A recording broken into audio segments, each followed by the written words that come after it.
ইয়াজিদের দল ইমাম হুসাইনের মাথা মুবারক নিয়া দামেস্কের উদ্দেশ্যে রওনা হয়ে গেলেন। অথবা আরেক বর্ণনা পাওয়া যায় উবাইদুল্লাহ বিন জিয়াদের কাছে রওনা হয়ে গেলেন। প্রতিমধ্যে রাত্রিবেলায় তারা একটা ইহুদি গির্জার কাছে রাত্রি যাপন করলেন। এই ঘটনা এনেছেন ইবনে কাসির আল বিদায়া ওয়ান নিহায়া, স্পষ্ট বলা ইহুদিদের গির্জার কিনারায় রাত্রি যাপন করলেন। সঙ্গে ইমাম হুসাইন রাদিয়াল্লাহু তাআলা আনহুর মাথা মুবারক, দেহ কারবালায়, দেহ মুবারক কারবালায় পড়ে আছে। হঠাৎ করে গির্জার ভেতর থেকে একজন পাদ্রী বের হয়ে আসলো। দেখলো অনেক মানুষ একসাথে রাত্রি যাপন করার জন্য গির্জায় আশ্রয় নিল। গির্জাটা অনেক পুরনো, প্রায় 350 বছর। কত বছর? 350 বছর। ইয়াজিদের এক সৈন্য গির্জার দেওয়ালের মধ্যে তাকায়া দেখে 2 লাইনের একটা কবিতা লেখা দেখা যায়। কবিতার মধ্যে লেখা আছে, আতারজু উম্মাতুন কতালাত হুসাইনা শাফাআতা জাদ্দিহি ইয়াউমাল হিসাবি। অত্যন্ত পুরনো অক্ষরে, একেবারে পুরনো অক্ষরে, পুরনো দেওয়ালের মধ্যে 2 লাইনের কবিতা লেখা, আতারজু উম্মাতুন কতালাত হুসাইনা শাফাআতা জাদ্দিহি ইয়াউমাল হিসাবি। কবিতার অর্থ, ওই উম্মত, ওই জাতি হুসাইনের নানার কাছ থেকে কিভাবে শাফাআতের আশা করে। ওই উম্মত, ওই জাতি হুসাইনের নানার কাছ থেকে কিভাবে সুপারিশের আশা করে, যেই জাতি হুসাইনকে কারবালার ময়দানে শহীদ করেছে। আল্লাহু আকবার। তারা এই কবিতা পড়ে আশ্চর্য হয়ে গেল। ইবনে কাসির খোলেন আল বিদায়া ওয়ান নিহায়া, এই বরাত এসেছে। ভাইয়েরা আমার, তারা যখন দেখলেন কবিতা, তাও এটা নতুন লেখা না, অনেক পুরনো, পাদ্রীকে ডাক দিলেন, ভাই এই কবিতা কে লেখছে এখানে? বলে কেন? বলে এই কবিতা এখানে কে লেখছে? বলে এই কবিতা এই জায়গায় লেখা তোমাদের নবী দুনিয়ায় আসার 350 বছর আগ থেকে লেখা। আল্লাহু আকবার। আখিরুল আম্বিয়া সরকারে দো আলম, দুনিয়ায় আসার 350 বছর আগ থেকে কবিতা এই গির্জায় লেখা। আল্লাহু আকবার। তাহলে হুসাইনের কথা আগ থেকে কি আলোচনা হয়ে আসতেছে। কষ্ট দিচ্ছে আপনাদের ভাইরা আমার। হুসাইন রাদিয়াল্লাহু তাআলা আনহু মাথা মুবারক সর্বপ্রথম উবাইদুল্লাহ বিন জিয়াদের কাছে নিয়ে যাওয়া হলো। সেই জায়গায় আহলে বাইতের নারী সদস্যদেরকে আটক করা হলো, জয়নুল আবিদিনকে আটক করা হলো। উবাইদুল্লাহ বিন জিয়াদ বলল, তুমি কে? বলে আমি আলী ইবনে হুসাইন। আলী ইবনে হুসাইন, আমি হুসাইনের সন্তান। বলে হুসাইনের সন্তানকে তো হত্যা করা হয়েছে। হুসাইনের সন্তানকে কি করা হয়েছে? বলে আমি এখনো পর্যন্ত আল্লাহ আমাকে জীবিত রাখছে। হযরতে জয়নুল আবিদিনের সাথে ব্যাপক খারাপ আচরণ করছে। বলা হয়েছে এই জয়নুল আবিদিন আলী আউসাদ, তাকে হত্যা করো। আলীউল আউসাদ বলল, রে উবাইদুল্লাহ বিন জিয়াদ, যদি আমাকে হত্যা করো আমার আফসোস নাই, কিন্তু আমার এই নারী সদস্যদেরকে মদিনায় পৌঁছে দেওয়ার জন্য একজন তাকওয়াবান ব্যক্তি তালাশ করিয়া দাও, পরহেজগার ব্যক্তি তালাশ করিয়া দাও, যে আমার নারী সদস্যদেরকে মদিনায় পৌঁছে দিবে। আল্লাহু আকবার। একজন পরহেজগার তাকওয়াবান একজন ব্যক্তি তালাশ করো, যে আমার এই আহলে বাইতের নারী সদস্যদেরকে সহি সালামতে মদিনায় পৌঁছে দিবে, কেননা আমি ছাড়া তাদেরকে মদিনায় পৌঁছে দেওয়ার মতো আর কেউ নাই। অতঃপর উবাইদুল্লাহ বিন জিয়াদ তাকে হত্যা করে না, তাকে আপনার নারী সদস্যদেরকে পৌঁছে দেওয়ার জন্য রেখে দেওয়া হলো। হুসাইন রাদিয়াল্লাহু তাআলার মাথা মুবারক, এই চুল ছিল ভাবরি চুল, চুল মুঠে ধরে দাঁতের মধ্যে লোহা দিয়া, আপনার শিক দিয়া দাঁতের মধ্যে এইভাবে গুতান শুরু করছে। নাউজুবিল্লাহ। আরেক বর্ণনা আছে জুতা দিয়া ইমাম হুসাইন রাদিয়াল্লাহু তাআলা গাল মোবারকে অজস্রভাবে গালি আপনার বাড়ি দিতে লাগলো, আঘাত করতে লাগলো। অথচ সে কি ছিল? মুসলমান ছিল। হুসাইন রাদিয়াল্লাহু তাআলার মাথা মুবারক সামনে নিয়ে সে একটা বক্তব্য দিছে। এই বক্তব্যটা এই কিতাবের মধ্যে আসছে। আমি আপনাদেরকে এই বক্তব্যটা শুনে ইনশাআল্লাহ বিদায়ের দিকে যাব। ওবায়দুল্লাহ বিন জিয়াদ মিম্বারে দাঁড়ায় গেলেন। দেখেন মুসলমান, দাড়ি আছে, টুপি আছে, পাগড়ি আছে, জুব্বা আছে, লেবাস, সুরাত, সিরাত, লাল রুমাল, রুমাল টুমাল লাগায়া দেখতে মনে হইবে এত বড় বুজুর্গ, এত বড় আলেম, এর চাইতে বড় বুজুর্গ আর কেউ নাই। কত সুন্দর খুতবা, কত সুন্দর বক্তব্য ওবায়দুল্লাহ বিন জিয়াদ দিতেছে, মনে হইব যে আল্লাহর আসমান থেকে ফেরেশতা নামছে। নাউজুবিল্লাহ কন।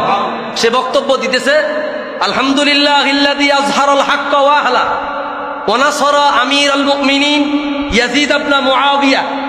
সে বক্তব্য বলতেছে, আল্লাহ শুকরিয়া আদায় করতেছি। ওবায়দুল্লাহ বিন জিয়াদ বলতেছে, আল্লাহ শুকরিয়া আদায় করতেছি যে আল্লাহ আমিরুল মুমিনিন ইয়াজিদকে বিজয় দিয়েছে। নাউজুবিল্লাহ কোন। হুসাইন রাদিয়াল্লাহু তাআলা আনহু মাথা তার কিনারায়। এরপরে বলতেছে, ওয়াকাতাল আল কাযযাব ইবনে আল কাযযাব আল হুসাইন ইবনে আলী ওয়া শিয়াতিহি। আর মিথ্যাবাদীর সন্তান মিথ্যাবাদী, আলী রাদিয়াল্লাহু আনহু মিথ্যাবাদী, হুসাইন রাদিয়াল্লাহু আনহু মিথ্যাবাদী। মিথ্যাবাদীর সন্তান মিথ্যাবাদীকে অপরাজিত করেছে, নাস্তানাবুদ করেছে, ধ্বংস করেছে। আওয়াজ দিয়া বলেন নাউজুবিল্লাহ। সে বক্তব্য দিতেছে, সামনে হাজার হাজার মানুষ, সেখানে বয়োজ্যেষ্ঠ সাহাবায়ে কেরামের মধ্যেও অনেক সাহাবীরা ছিল। ভাইরা আমার, সেই জায়গায় ছিল আব্দুল্লাহ ইবনে আফিফ আল আসদাবি, আল্লাহর হাবিবের একজন জলিলুল কদর সাহাবী। তিনি দাঁড়িয়ে গেলেন, তিনি দাঁড়িয়ে বললেন, ইয়া ইবনে মারজানা ইন্নাল কাযযাব ইবনাল কাযযাব আনতা ওয়া আবুকা ওয়াল্লাযী ওয়ালাকা আবুহু। হে আবু মারজানা, মানে একটা গালি শব্দ দিয়া বলল ওবায়দুল্লাহ বিন জিয়াদ, আলী রাদিয়াল্লাহু আনহু মিথ্যাবাদী না, হুসাইনও মিথ্যাবাদী না। মিথ্যাবাদী তুই, মিথ্যাবাদী তোর বাবা, মিথ্যাবাদী তোর বংশধর, তোর কোনো বাবাই নাই। আওয়াজ দিয়া বলি আল্লাহু আকবার, আল্লাহু আকবার।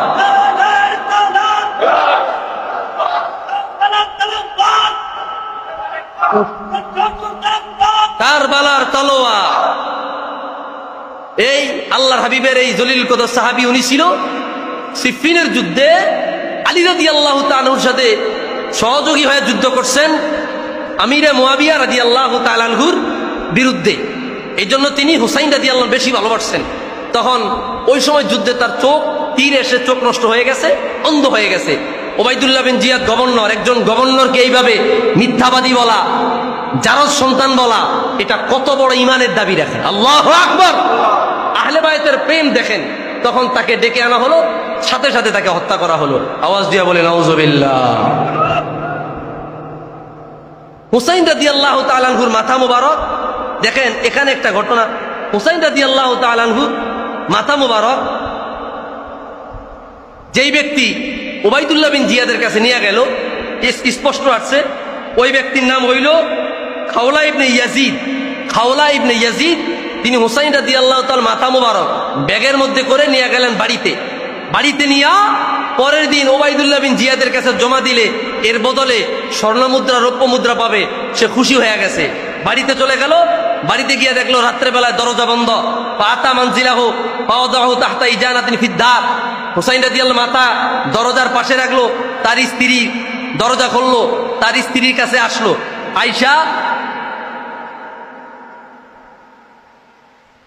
আয়েশা বলল, তুমি কি সংবাদ নিয়ে আসছো? তখন ওই লোকটা বলল, আমি অনেক বড় সম্পদ নিয়ে আসছি। অনেক বড় সম্পদ বলতে আমি হুসাইনের মাথা নিয়ে আসছি, এটা ওবায়দুল্লাহ বিন জিয়াদের কাছে জমা দিলে বিনিময়ে আমারে অনেক স্বর্ণমুদ্রা দিব। নাউজুবিল্লাহ। তখন তার স্ত্রী অনেক ভালো মানুষ ছিল, তার স্ত্রী বলল, দেখেন এটা যত ঐতিহাসিক বিষয়, এটা মনে রাখবেন আপনারা। ওয়াইলাক যা আন্নাসু বিয-যাহাবি ওয়াল ফিদ্দা ওয়াজিতা বিরাসিল হুসাইন ইবনে বিনতে রাসূলিল্লাহ লা ওয়াল্লাহি লা ইয়াজমা রাসি ওয়া রাসাক বাইতা ওয়াহিদিন আবাদা। ওই মহিলা ডাক দিয়ে বলল, তোমার জন্য আফসোস, তোমার জন্য দুর্ভোগ, তোমার জন্য এক রাশ দুঃখ পরিতাপ। মানুষ ঘরের মধ্যে স্বর্ণ মুদ্রা, রৌপ্য মুদ্রা নিয়ে আসে, আর তুমি রাসূলুল্লাহ কলিজার টুকরা হযরতে খাতুনে জান্নাত ফাতেমাতুজ জোহরা রাদিয়াল্লাহু তাআলা আনহা সন্তানের মাথা নিয়ে আসছো, তোমার মাথা আর আমার মাথা এক বালিশে থাকতে পারে না। আল্লাহু আকবার। কত পাওয়ারফুল ঈমান তখন ছিল। হুসাইন রাদিয়াল্লাহু তাআলার মাথা একটা গ্রামের মধ্যে রাখলেন, সকালবেলায় নিয়ে যাবে। ভাইয়েরা আমার, তখন মহিলা বলল ফাকুমতু, আমি দাঁড়ালাম, মিন ফেরাশি, আমার বিছানা থেকে, ফাখারাজতু ইলা দার, যেই জায়গায় হুসাইন রাদিয়াল্লাহু তাআলা আনহুর মাথা রাখা হলো, আমি সেই জায়গায় গেলাম। যায়া আমি দেখলাম, ওয়াজালাস্তু আনজুরু, আমি তাকায়া দেখলাম, ফাওয়াল্লাহি মা জালাত আনজুরু ইলা নূরিন ইয়াসতুহু মিসলাল উমুদি মিনাস সামাই ইলাল ইজামা।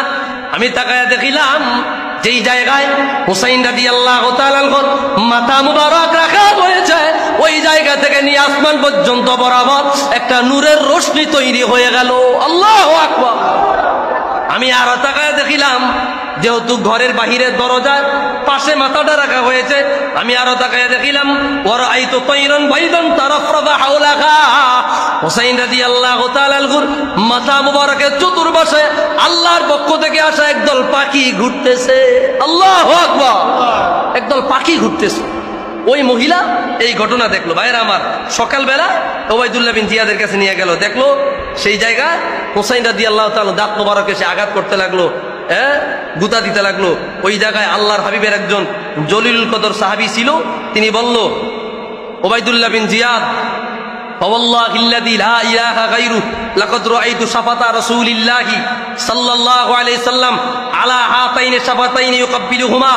ওবাইদুল্লাহ বিন জিয়াদ, তোমার কাছে মাপ চাই, খবরদার ইমাম হুসাইনের দাঁত মোবারকে, ঠোঁট মোবারকে আরেকটা আঘাত করো না।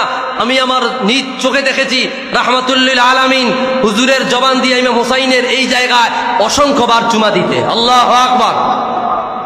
সাহাবায়ে কেরাম তখন এক পর্যায়ে বন্দী হয়ে আছে, না কিছু বলতে পারতেছে, না সহ্য করতে পারতেছে। তাৎক্ষণিক ওবাইদুল্লাহ বিন জিয়াদ বলেছে, তুমি যদি বয়োজ্যেষ্ঠ না হইতা তো তোমাকে হত্যা করতাম। নাউজুবিল্লাহ। ভাইরা আমার, এইভাবেই কারবালার প্রান্তরে আহলে বায়েত নবীর কলিজার টুকরা ইমাম হুসাইন রাদিয়াল্লাহু তাআলা আনহুর সাথে এই জঘন্য আচরণগুলো করা হয়েছে। ইয়াজিদ এক নিকৃষ্ট মালাউন অভিশপ্ত। ইয়াজিদ কোনোভাবেই ভালো মানুষ হতে পারে না। ইয়াজিদ কোনোভাবেই ঈমানদারের তালিকায় থাকতে পারে। ইয়াজিদকে কোনোভাবেই ভালো মানুষ বলার সুযোগ নাই।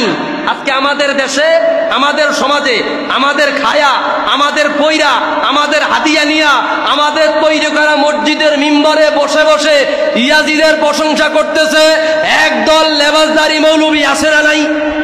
আরে যারা বলেন আছে না নাই? যতদিন বাংলার জমিনে হুসাইনের প্রেমিক থাকবে, হুসাইনের আশিক থাকবে, আহলে বায়তের প্রেমিক থাকবে, ততদিন পর্যন্ত ইয়াজিদের প্রেমিকদেরকে মসজিদের মিম্বরে আমরা দেখতে চাই না। কারা কারা রাজি আছি? দুই হাত তোল, আল্লাহকে দেখায় দাও। আল্লাহু আকবার।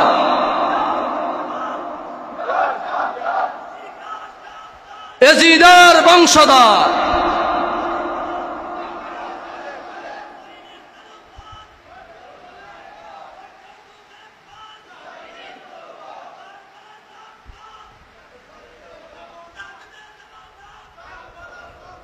নারে তাকবীর।